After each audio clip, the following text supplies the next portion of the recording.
네, 헌법재판소가 오는 20일 추가 변론기일을 열기로 했습니다. 윤 대통령 측은 형사재판 등을 이유로 기일 변경을 요청했는데요. 탄핵 심판 주요 내용과 법적 쟁점을 짚어보도록 하겠습니다. 서정빈 변호사 나오셨습니다. 어서 오십시오. 안녕하십니까? 네. 자, 지금 윤 대통령 탄핵 심판을 진행 중인 헌재 추가 기일을 지정할까 이 부분이 좀 관심이었는데 결국 다음 주 화요일에 9차 변론기일 그리고 다음 주 목요일 20일에 10차 변론기일을 열기로 했습니다. 자, 이와 같은 추가 기일 지정은 뭐 대통령 측의 심판 공정성 지적을 염두에 둔 거라고 보면 될까요? 일단 그 점을 가장 크게 염두를 하지 않았을까 생각을 합니다. 물론 지금까지 증인신문 과정을 통해서 추가적인 증인신문이 필요하다라는 판단도 있을 수는 있긴 합니다. 특히 지금 홍장원 전 차장 같은 경우에는 한 차례 증인신문을 하긴 했지만 이 진술과 관련해서 특히 당시에 작성됐다라는 그 메모와 관련해서 조태용 국정원장이 그 신빙성에 대해서 상당히 의문을 제기하는 그런 증언들을 했기 때문에 예를 들어 이런 홍장원 전 차장 같은 경우에는 그 메모 작성 경위와 관련해서 더 진술을 추가적으로 들어볼 필요가 있다라는 판단을 했을 가능성도 있습니다. 하지만 일단 가장 큰 것은 말씀하신 것과 마찬가지로 결국에는 이 절차적인 정당성 그리고 윤 대통령 측이 주장을 하는 그런 피청구인의 방어권 보장을 더 신경을 쓴 것 아닌가 이런 생각이 듭니다. 사실 이런 증인 신청을 윤 대통령 측에서는 다수 이제 신청을 하기도 했었고 대부분의 신청에 대해서는 기각을 했었습니다. 그랬죠. 이제 그러다 보니 만약 이 정도로 이제 재판이 끝난다라고 했을 때 그 결론에 따라서 물론 달라질 수 있긴 하겠지만 윤 대통령 측에서는 실질적으로 필요했던 증인 신문들이 부족한 그런 졸속적인 재판이었다라는 비판을 할 수가 있고 사실 이런 부분들은 단순히 윤 대통령 측뿐만 아니라 지금 정치권에서 혹은 또 지지자들 입장에서도 나올 수 있는 그런 문제 제기입니다. 아무래도 그런 점까지 신경을 써서 이 최대한 재판은 크게 지연되지 않더라도 그 안에서 할 수 있는 추가적인 증인 신문은 해서 이후에 있을 그런 비판점들을 조금 완화시키는 생각을 조금 하지 않았을까 이렇게 생각이 됩니다. 네, 그러니까 최대한 지연시키지 않는 선에서 추가 기일을 지정한 것이다라고 분석을 해주셨고 그런데 그 10차 변론기일 20일이 말이죠. 그러니까 윤 대통령 형사재판 시작하는 날이거든요. 그래서 대통령 측에서 기일 변경을 요청을 했는데 이게 변경될 가능성도 좀 있다고 보십니까? 사실 예측하기가 좀 많이 어려운 것 같습니다. 개인적으로는 사실 10차 기일이 있을지에 대해서도 부정적으로 생각을 했었는데 헌법재판소에서는 예상 밖에 이렇게 10차 기일까지 지정을 한 상황이라서 그렇다면 이번에 또 기일 연기도 진행할 수 있지 않을까 사실 조금 예측하는 게 어려운 상황이긴 합니다. 물론 이제 헌법재판소에서는 지금 형사재판 같은 경우에는 공판 준비기일이다 보니 윤 대통령이 반드시 출석해야 될 그런 의무가 있는 절차는 아니고 또 한편으로는 탄핵 심판 역시도 윤 대통령이 반드시 출석할 의무가 없습니다. 그래서 그렇다면은 일단 추가적인 증인 채택까지도 한 이상 이 기일 연기 신청까지는 받아주지 않을 가능성도 분명히 존재는 한다라고 보는데 결국 이런 절차들이 추가적으로 이제 변론기일이 지정된 것과 같은 그런 배경에는 결국 윤 대통령에 대한 방어권 보장 차원에서의 고려가 있었을 수가 있고 그렇다면은 분명히 윤 대통령이 주장하는 것처럼 이런 중요한 형사 재판 그리고 탄핵 심판이 같은 날 이루어지기 때문에 이를 준비하고 또는 출석하는 데 필요한 시간들이 필요하다라는 그런 주장도 조금 눈여겨보고 또 상당히 좀 신경을 쓰지 않을까라는 생각도 듭니다. 만약 그런 점들을 조금 더 보장해줘야 되겠다라는 판단을 한다면 이 기일을 조금 변경하는 그런 판단도 있을 수 있다 이렇게 생각을 하고 있습니다. 네, 그러니까 10차 변론기일이 그 헌재에서 오후 2시에 있고 형사재판이 오전에 있나요? 만약에 그럼 오전이라면 대통령이 오전에 또 형사재판 출석을 했다가 만약에 이 기일 변경이 기각이 된다면 그럼 두 가지를 하루에 다 출석을 할 수도 있는 겁니까? 그렇죠. 일단 결국 윤 대통령이 만약 어떤 의사를 가지고 있는지가 중요하긴 한데 두 절차 모두 다 출석을 하겠다라고 한다면 제가 알기로도 지금 형사재판 같은 경우에는 20일 오전에 잡혀 있고 이제 그렇다면 오후에 재판을 하고 이제 오후에 다시 이제 헌법재판소로 이동을 해서 출석을 할 가능성도 분명히 존재한다라고 생각이 됩니다. 물론 한쪽만 선택을 할 수도 있고 아니면은 양 절차 모두 출석을 안 할 수도 있긴 하겠지만 이제 개인적으로는 만약 기일이 변경되지 않는다라고 한다면 두 절차 모두 출석을 하지 않을까. 특히 이제 형사재판 같은 경우에는 물론 앞으로의 그런 절차 같은 것들 그리고 증거에 대한 의견들을 밝히는 상당히 절차적인 부분을 다루는 그런 기일이기 때문에 반드시 피고인이 출석할 필요도 없고 실제로도 현실적으로도 피고인들이 출석 안 하는 경우가 많지만 이 형사 절차와 관련해서는 누구보다도 전문가라고 할 수 있는 윤 대통령이 직접 출석해서 관련 의견을 밝히려 하지 않을까. 또 한편으로 탄핵 심판 같은 경우에도 그동안의 기일을 봤을 때 증인들에게 직접 질문을 하거나 혹은 질문을 하려고 시도를 하는 것도 있고 한편으로는 중간중간 스스로 변론을 하기도 했었습니다. 특히 이제 9차 변론 기일 같은 경우에는 양측에서 국회와 윤 대통령 측에서 2시간 동안 지금까지 그런 상황들을 종합한 의견을 개진하기로 한 나름의 또 중요한 그런 의미를 갖는 절차이기 때문에 윤 대통령 입장에서는 본인이 직접 출석을 해서 의견을 밝혀야 될 그런 기일이라고 생각할 수가 있습니다. 예. 그러면 결국에는 둘 다 출석을 할 가능성이 가장 높지 않을까 이렇게 생각을 합니다. 네, 변호사님도 방금 이제 10차까지 기일을 지정할 줄은 몰랐다, 그러니까 예상하지 못했다 이렇게 말씀을 해주셨는데 만약에 그럼 재판관들이 추가적으로 또 기일을 지정할 가능성도 있을까요? 그건 좀 어떻게 보세요? 우선 한 차례 정도는 추가 기일을 지정할 가능성이 조금 있지 않나 생각이 됩니다. 예. 물론 이제 증인 신청을 받아줘서 추가 증인 신청을 하겠다라고 해서 기일을 지정할 것 같지는 않은데 최소한 마지막에 최종적인 변론을 할 수 있는 그런 기일을 다시 한번 잡지 않을까라는 생각이 들긴 합니다. 예. 물론 이제 9차 기일 같은 경우에 사실상 최후 변론과 같은 그런 기회가 부여된 기일이라고 보여지긴 하는데 예. 일단 10차 기일에도 중요한 그런 증인 증인 신문이 신문이 있다 보니 예. 결국 이제 국회 측이든 혹은 윤 대통령 측이든 그런 증인신문 결과까지도 포함을 해서 최종적으로 의견을 검토하고 또 개진을 할 시간이 필요할 수가 있습니다.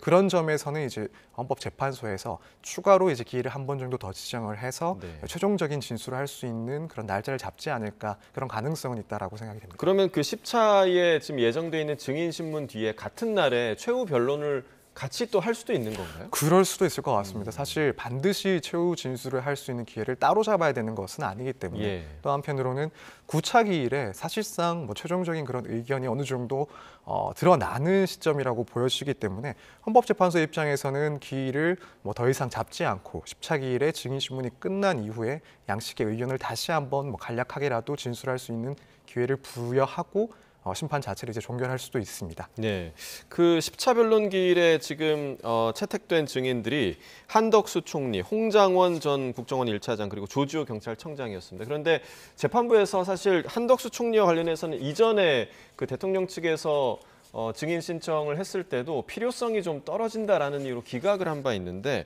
좀 다시 증인 채택을 한 것에는 그래도 좀 알아볼 게 생겼다 이렇게 판단을 했다는 걸까요? 어떻게 보세요? 그럴 수도 있을 것 같습니다. 일단 국정의 최고 책임자 바로 밑에 있는 이인자 입장에서 윤 대통령 측이 주장하는 그런 탄핵 사유와 계엄 사유와 관련된 부분들에 대해서 진술을 그래도 법정에서 들어볼 필요가 있다라는 점을 생각했을 수가 있고 다만 이제 그럼에도 결국 중요했던 것은 가장 중요한 그런 이유는 이 윤 대통령에게 이런 절차적인 방어권 보장 차원이 아니었나 이렇게 생각이 듭니다. 사실 한덕수 총리 같은 경우에는 그 진술이 국무회의와 관련된 혹은 국정 운영과 관련된 그런 진술이 예상이 되는데 여기에 대해서는 앞서 증인신문이라든가 혹은 이미 제출된 그런 증거 자료들을 봤을 때 굳이 이제 별도로 총리가 나서서 증언을 꼭 해야 될 필요까지는 없는 것으로 일단 생각이 됩니다. 그래서 결국에는 방어권 보장을 한 번 더 보장하기 위해서 이런 절차를 그래서 증인신문을 하려 하는 것이 아닌가 이렇게 생각이 됩니다. 예.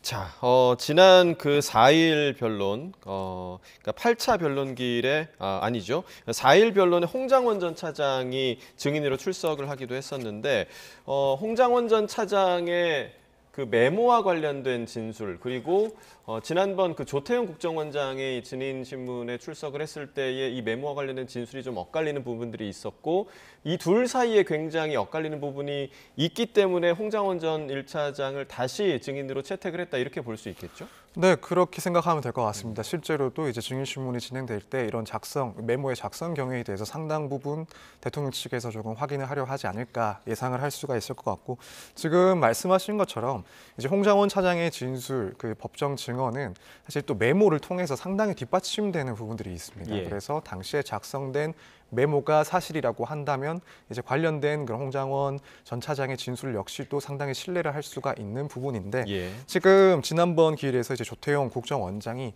이 메모의 작성 경위에 대해서 상당히 의문을 제기를 했습니다. 예. 그래서 뭐 당시에 만들어진 그 메모가 뭐 4가지의 종류가 있다. 네. 혹은 이 작성을 했다라는 시점에서 뭐 그 장소가 홍장원 전 차장의 달랐다. 장소가 달랐다. 예. 이런 식으로 신빙성에 대해 의문을 제기하고 있는 상황이기 때문에 여기에 대해서 윤 대통령 측에서는 당연히 홍장원 전 차장을 다시 한번 증인신문을 해야 된다라고 주장을 한 것이고 결국 이제 해당 증인신문 절차에서는 이 메모 작성 경위, 그 시점 등에 대해서 상당 부분 질의와 답변이 있을 것이라고 예상이 됩니다. 오히려 그날 그 조태용 그 국정원장이 메모와 관련해서 답변을 했을 때 물론 그날 논란이 됐던 거는 메모의 여러 가지 버전의 문제였습니다. 뭐 4가지였고 어떻게 가필이 됐고 이런 문제가 되기도 했는데 오히려 그 조태용 원장의 진술이 메모의 실제 존재 또 명단의 존재를 확인시키는 측면도 있었다. 이런 분석이 있더라고요. 이 부분은 좀 어떻게 보십니까? 근데 저도 그런 해석도 충분히 가능하다라고 생각이 됩니다. 예. 예를 들면 조태용 원장이 증인신문에 나왔을 때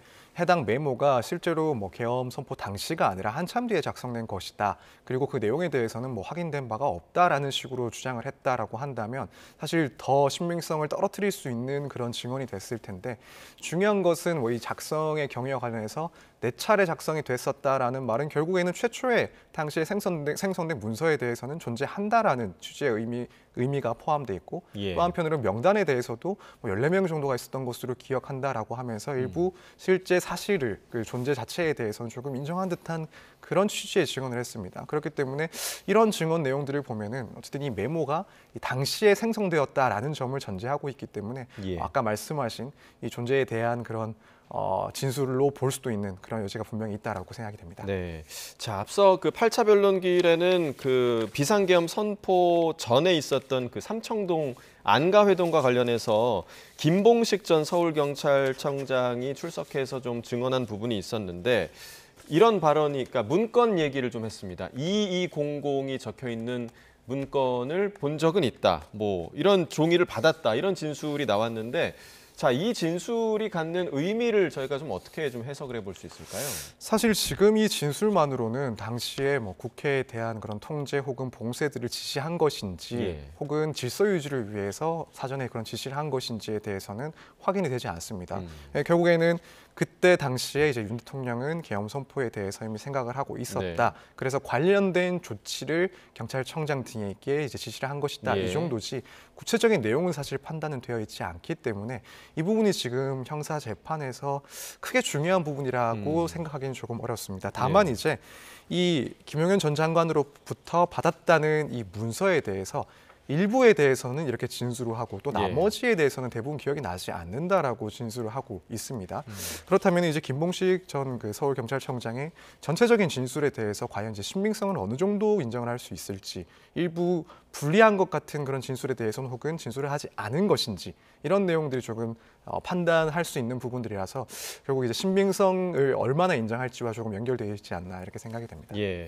자, 이제 변론길이 만약에 이제 뭐 10차 정도가 될 수도 있고 아까 예상해 주신 대로 또 한 번 정도 지정을 할 수도 있고 변론길이 모두 종료가 된다면 이후에 탄핵 심판 절차에 대해서도 좀 궁금하고요. 또 최종 심판이 어느 정도 시점에 내려질지 이 부분 많이 궁금하실 것 같아요. 일단 종결이 되면은 재판관 평의 그러니까 재판관들이 모여서 이 사안에 대해서 회의를 하게 됩니다. 예. 이제 관례적으로는 지금 주심 재판관이 먼저 의견을 얘기를 하고 그다음 다른 재판관들이 의견을 개진한 이후에 뭐 최종적으로는 이제 재판장이 이제 마지막으로 의견을 개진을 합니다.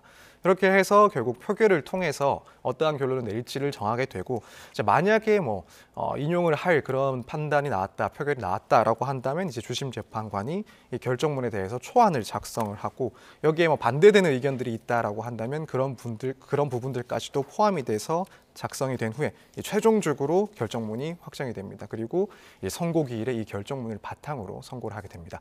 이 시점과 관련해서는 뭐 지금 추가 기일이 더 지정이 되긴 했지만 네. 그래도 아직까지 예상을 했던 그 기한 그러니까 뭐 3월 초 혹은 3월 네. 중순까지는 기본적으로 선고가 될 수 있지 않을까라고 일단 예상을 해볼 수 있을 것 같습니다. 예, 자 3월 초, 3월 중순 정도를 변호사님께서는 좀 예상을 해주셨고요.